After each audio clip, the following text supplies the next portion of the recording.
Imperative sentence के बारे में थोड़ा सा बात किया था। इम्पेरेटिव सेंटेंस के जनरल रूल्स हमने आप लोगों को बताया था कि इम्पेरेटिव सेंटेंस मेन रूप से 3 प्रकार के होते हैं। कमांड होता है, क्या होता है? कमांड होता है, एडवाइस होता है और सजेस्टेड होता है या परामर्श के आधार पे रिक्वेस्टेड भी होता है। मतलब ये निवेदन के तौर पर भी होता है और किसके तौर पर होता है? सलाह के तौर पे होता है। किसके तौर पे? सलाह के तौर पे। और एक होता है आपका जो है कमांड्स, आदेश के तौर पे। किसके तौर पे? आदेश। ये कमांड्स होता है, आप पहला ध्यान रखिए, कमांड्स का मतलब आदेश है ना? कमांड का मतलब क्या होता है? आदेश होता है। दूसरा होता है एडवाइस। क्या होता है? एडवाइस। एडवाइस एक प्रॉपर से सलाह के अंदर में होता है। और तीसरा जो होता है, ये इसका जो मेन पॉइंट तीसरा था वो हम आपको बताते हैं रिक्वेस्ट पे। किससे होता है? रिक्वेस्ट पे। तो ये 3 बिंदुओं पर हमारा इसको निर्धारित है। और हमने बोला था कि सेंटेंस जो बनते हैं वो हम वाक्य के भावानुसार सेट को रुको भैया जब तो हेलो बच्चों, कल हमने आप लोगों को इम्पेरेटिव सेंटेंस के बारे में बात किया था। इम्पेरेटिव सेंटेंस के जैसे कि नियम को आप लोगों को पता था, जनरल रूल्स हमने लिखाया था। जनरल रूल्स जो आपके जो सामान्य नियम थे कि हम कहां पे सेंटेंस को कहां पे किसके आधार क्या बदलेंगे, तो हमने बताया था कि सेंटेंस को हम रिपोर्टेड स्पीच के सेंटेंस को पहले ध्यान देंगे। मतलब इधर के सेंटेंस को हम जान लेंगे, इससे हम पकड़ लेते हैं कि हमारा सेंटेंस किस प्रकार का है। समझ में आ रहा है जी?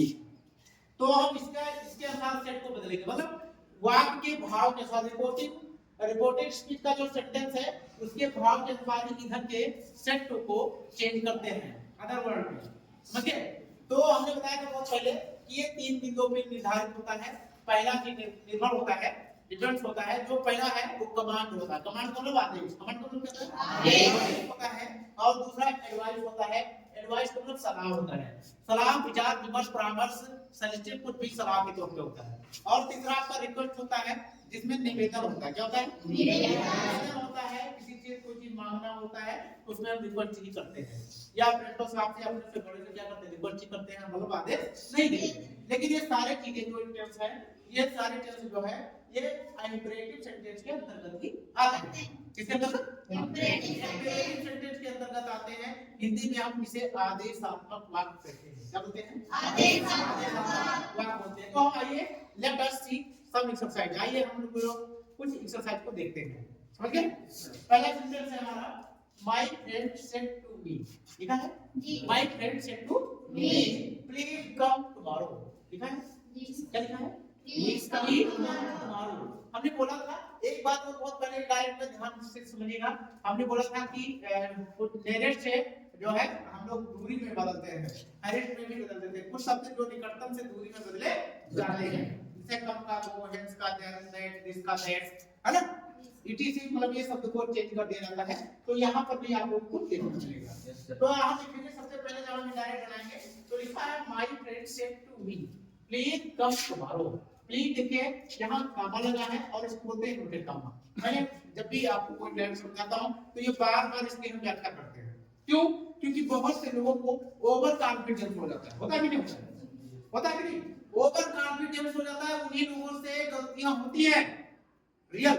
क्योंकि कुछ ऐसे लोग होते हैं कि वो समझते हैं कि हम दूसरे को अपनी वाणी से, अपनी चीज से इफेक्ट कर ले जाएंगे, लेकिन वो स्वयं क्यों? क्योंकि जैसे हम प्रत्येक दिन गाड़ी चलाते हैं तो एक्सीडेंट हो जाता है। हर कहीं आप देखोगे कि कहीं सेंटर पे जाम होता है तो उस सेंटर पर फिर वो सेंटर पे नकल पड़ी रहती है, सेंटर सीट हो जाता है। कहीं ना कहीं लापरवाही, ओवर कॉन्फिडेंस, गलती हो जाती है। तो हमको ओवर कॉन्फिडेंस में ना करके हमको बहुत ही क्लियरिटी के साथ समझने की जरूरत है ना? तो कुछ लोग हैं कहते हैं कि आप लाइफ में एक चीज याद रखना, जिंदगी में 2 चीज होता है आपके पास, हर व्यक्ति पास। एक होता है शकल और एक होता है अकल। क्या होता है? शकल और अकल।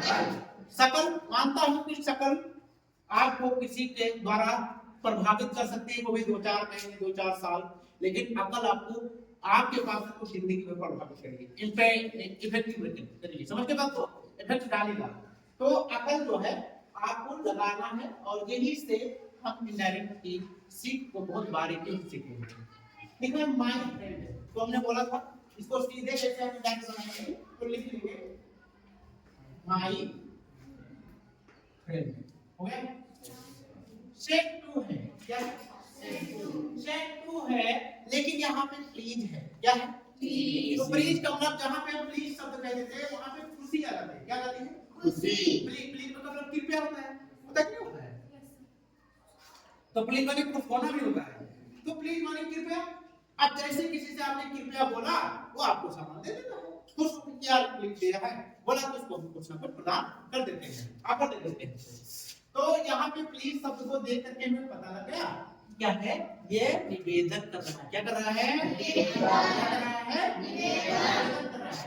तो माय फ्रेंड और सेट टू है, तो तुरंत इसको बिना देखे तुरंत आप इसको रिक्वेस्टेड में बदलो, किसमें बदलिए? किसमें बदलिए? रिक्वेस्टेड। समझ गए बात? किसमें बदलना? यहाँ बोले पहुंचेंगे मी, क्या लिखेंगे? मी। माय फ्रेंड रिक्वेस्टेड मी, हो गया? अब देखिए, अगर कभी भी प्लीज शब्द आए तो बोलो भैया कि तुम्हारा काम तो इसमें था, लेकिन तुम्हारी अब विदाई होने वाली है, मतलब तुम्हारी कोई जरूरत नहीं है, तो इनको हटा दिया। तो जब ये प्लीज गायब हो गया, मतलब सर मैडम काइंडली प्लीज अगर आता है तो इनडायरेक्ट बनाते समय इनको हम डिस्पेयर कर देते हैं, मतलब इसका यूज नहीं करते, हम इसको गायब कर देते हैं, नहीं लिखते हैं। समझ गए? तो my friend requested me, please हट गया, इससे कोई मतलब नहीं है। समझिए बात को, बात की बार-बार नियम निकालने से कोई मतलब नहीं, बहुत बड़ा चीज नहीं। आप मैं समझिए, प्लीज आएगा, काइंडली आएगा, मैडम आएगा, सर आएगा, तो आप इनडायरेक्ट बनाते समय इन शब्दों को नहीं लिखने की जरूरत है, आप ना लिखें।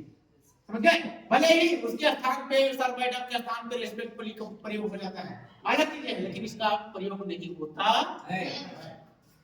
तो प्लीज ये हट गया। तो ये कम कंजक्शन यहाँ जैसे पहुंचेंगे तो कामेंट कामेंट की जगह क्या है? टू। क्या लगाएंगे? टू। और यहाँ पे कम है, क्या है?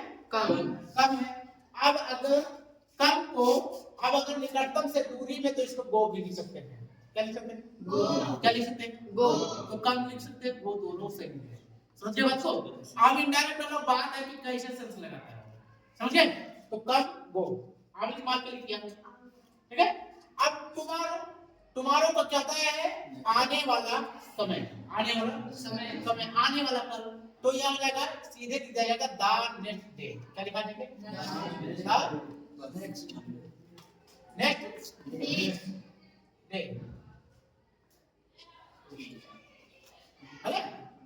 हाँ,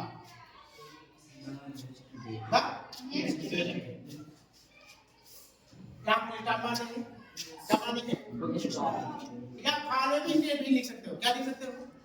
फॉलोइंग डे, क्या लिख सकते हो?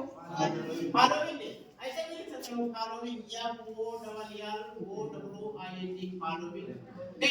तो फॉलोइंग डबल लिखिए, लिखित का मतलब आने वाला, समझ गए बात को?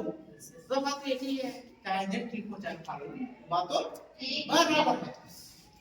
देखिए अगला तो हम बनाएंगे द टीचर, फिर बात करेंगे इसकी, तो लिखेंगे द टीचर, क्या लिखेंगे? The teacher. अब टीचर जो होता है वो कभी रिक्वेस्ट नहीं करता है, करता है? और खास करके अगर इधर ऑब्जेक्ट को देख करके, अगर इधर प्रिंसिपल साहब होते तो टीचर से प्रिंसिपल साहब बड़े होते हैं, समझ में है ना? तो यहाँ पे रिक्वेस्ट करते हैं, लेकिन लड़का तो छोटा होता है ना, होता कि नहीं होता है? तो यहाँ पे तुरंत टीचर क्या कर देगा? आदेश दे देगा, क्या देगा? आदेश दे देगा। तो हो जाएगा द टीचर ऑर्डर, क्या लिखेंगे? The teacher order the boy, हो गया? यहाँ पहुंचेंगे तो सिंपल से लिखेंगे टू सिट डाउन, क्या लिखेंगे? सिट डाउन, मतलब इधर पे उसमें कोई प्रयोग नहीं है। अगला है the doctor said to the patient, patient माने रोगी, पेशेंट माने मरीज, पेशेंट माने मरीज।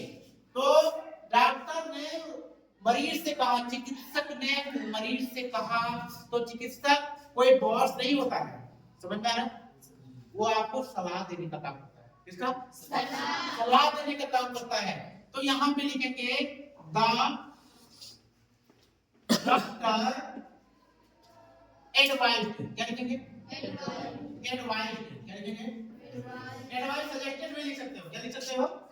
सजेस्टेड, ऐसे लिखा, ऐसे भी लिख सकते हो, yes U double E E S T E D, दोनों सही है। सजेस्टेड माने सुझाव दिया, सलाह दिया, तो बात होती है,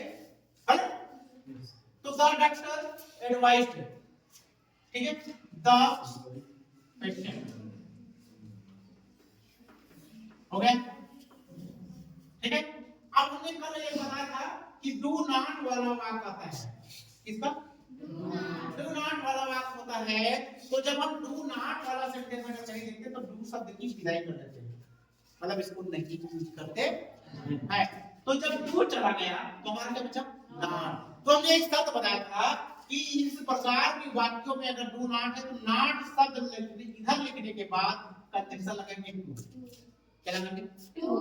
तो नॉट जब इधर चला गया तो कंजंक्शन लगा तो हमारा क्या बचा? ईट टू मच, ये तो बचा। हाँ, तो लिखेंगे eat not to eat too much, eat too much, much. ये आपका सिंपल तरीका है। और अगर इसको ना लिखो, ये अगर आपको इस प्रकार के डायरेक्ट अगर ना बना पाओ या थोड़ा सा आपको डिफिकल्ट लगे, तो डिफिकल्ट अगर लगता है तो आप सीधी दूसरी प्रकार से भी बना सकते हो। ठीक है, द डॉक्टर, हो गया, फॉरवर्ड, क्या लिखेंगे? फॉरवर्ड, फॉरवर्ड माने मना कर दिया, क्या कर दिया? मना कर दिया। The patient, the patient, patient माने मरीज, हो गया। The doctor forward the patient, ठीक है। टू क्या लगाएंगे? To eat too much, eat to, to eat too much, ये दोनों प्रकार से आप लिख सकते हैं। तो यहाँ अगर डू नॉट है तब यहाँ पे जो फॉरवर्ड लगाएंगे तो डू नॉट दोनों शब्द गायब हो जाएंगे, समझ गए? दो तरीके हमारे पास, डू नॉट वाले या तो फॉरवर्ड लगा तो डू नॉट दोनों गायब कर दो, और या तो नॉट लगा लो तो कंडीशन इधर दबा दो, दोनों नॉट के बाद, समझ गए? हाँ। Father said to Mahesh, father said to Mahesh, never tell him, देखिए बहुत से लोग फादर को, पिताजी की बात को आदेश में चित्र करते हैं, इंडायरेक्ट जब बनाते हैं, लेकिन फादर ने हमको एडवाइस दिया, सलाह दिया, परामर्श दिया, क्या दिया? है ना। आर्डर तो वो होता है जो ये जाओ इस काम को करके रहो, पिता कह सकता है, लेकिन जो झूठ बोलने की आदत है ये हमेशा ये जो है इवन आगे भी हो सकता है। तो इसलिए हमको तुरंत एक बार झूठ बोलने की बात है नहीं, नेवर टेल, कभी झूठ ना बोलो, ये मतलब भविष्य की बात है ना। तो यहाँ पे एडवाइस दिया है, तो यहाँ पे लिखेंगे फादर, क्या लिखेंगे? फादर, हो गया। एडवाइस क्या लिखेंगे? ठीक है, महेश, यह बड़ा सा रहेगा, ठीक है। तो फादर एडवाइस महेश, हो गया। ठीक, नेवर टेल ए लाई, क्या लिखा है? नेवर टेल ए लाई, है। तो ये जो नेवर शब्द है ये इधर आ जाएगा, इधर इधर, क्योंकि ये नेवर शब्द निगेटिव है, नॉट नेवर वाली बात कभी नहीं, तो नॉट नेवर किधर आ जाएगा? तो टू टेल ये लाइन हो जाएगा, टू आपका जैसा लगेगा, टू टेल ये लाइन। और बहुत से लोग सब इनडायरेक्ट बनाते हैं, तो लिखेंगे फादर एडवाइस महेश, ठीक है, टू नेवर टेल ये लाइन। ये सेंटेंस गलत है, ये सेंटेंस गलत है, समझ में आ रहा है? इसको मैं सोशल मीडिया के माध्यम से बोलता हूं, चैनल के माध्यम से बोलता हूं, जिन लोगों को नहीं जानकारी है वो ऐसे सेंटेंस को ना बनाए, समझ में आ रहा है? हाँ, तो कि नेबर शब्द आपका क्या की है? नेगेटिव, है ना। तो नेबर टू के लिए समझ गए? तो I hope you see through it very well. Thank you, next I see you again next video.